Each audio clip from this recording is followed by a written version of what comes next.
Don't miss the NBA in-season tournament knockout rounds on ESPN and TNT. And tune in to ABC December 9th at 8:30 p.m. Eastern to see who will win the first ever NBA Cup.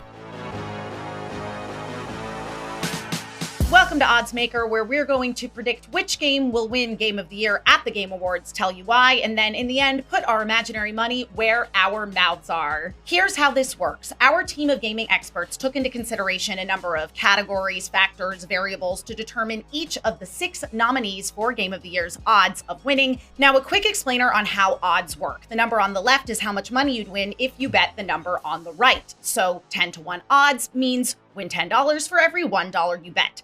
The bigger the left-hand number is, the more of a long shot we think its chances of winning are. Now let's dive into the games themselves from least to most likely to win. Up first is Resident Evil 4 Remake from Capcom with 25-to-1 odds. Now, there are a number of factors that make this least likely to win. However, the GameSpot score was 10 out of 10, which, Kurt, you gave it in the review. So why do you think that this game is such a long shot? I think it's easy to look at something that's called a remake and sort of denounce it in that way, with this sort of expectation that it's just something that has already existed that's been remade. It's a game that is built alongside and right next to the original, not on top of it, not redoing it. And I think just as Resident Evil 2 Remake went on to inspire games and adapt mechanics in games that followed it, I think the same thing will happen with Resident Evil 4 Remake. And besides, Leon Kennedy's triceps are remarkable, and he's just so cute when he brushes the rain off of him. That's and his enough. hair, it's so good. Look at all those pixels. Enough. Up next on the list, we have Marvel's Spider-Man 2 from Insomniac with 20-to-1 odds. Now, Insomniac is very beloved for these games, but they haven't actually scored a win. The previous Spider-Man title did not win Game of the Year in its release year. So, Dave, do you think that that factors into the odds here? Yeah, I mean, I guess when you look at the year that Spider-Man came out, it was up against God of War, and it was up against Red Dead Redemption 2. So that was a pretty tough year. But then this year, at the same time, it's up against, Alan Wake 2, Tears of the Kingdom, Baldur's Gate 3, so it's also other heavy hitters. Spider-Man 2 is a sequel, and really it's not that much different than the original Spider-Man. I know it did review higher in general. I think GameSpot reviewed it lower, but in general, the Metacritic's actually higher than the original Spider-Man. I think it makes sense to be here.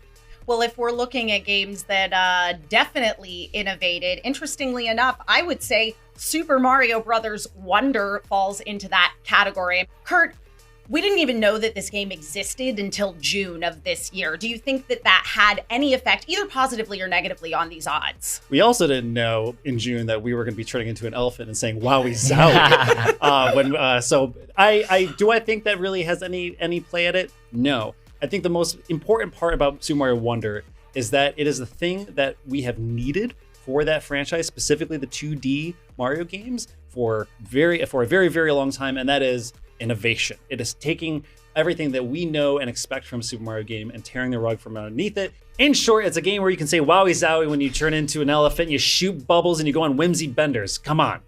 Next up on our list is Legend of Zelda Tears of the Kingdom, also from Nintendo, with 6-to-1 odds.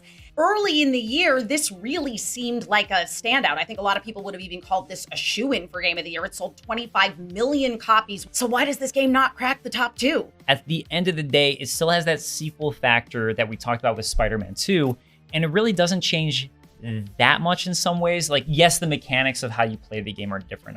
I'm saying it is. So don't say I didn't say that.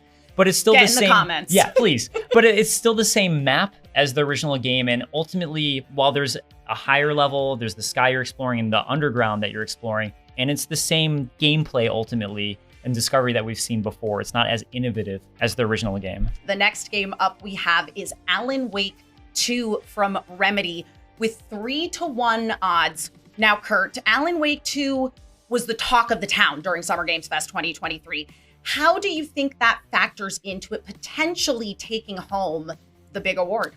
The one thing that I think we can take away from Summer Game Fest in particular and that play days is that it was something that impacted the press. I don't know if that's going to play a major factor, but I think it's quite telling that in a year of incredible games that are all founded on usually existing IPs, and I know Alan Wake 2 is an existing IP, this is one that is a standout because it is Only one game existed 13 years ago. It was a cult classic and has seemingly emerged from the dark place 13 years later as something completely new.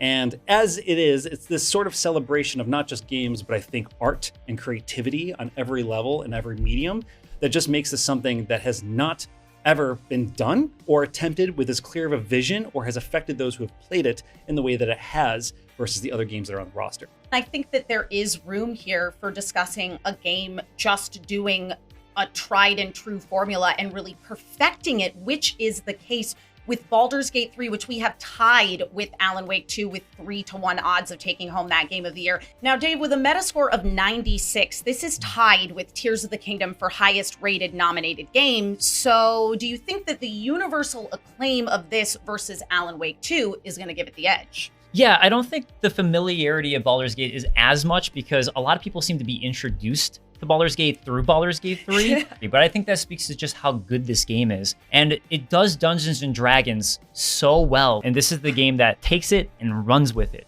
And I think that Metacritic score is going to also be important.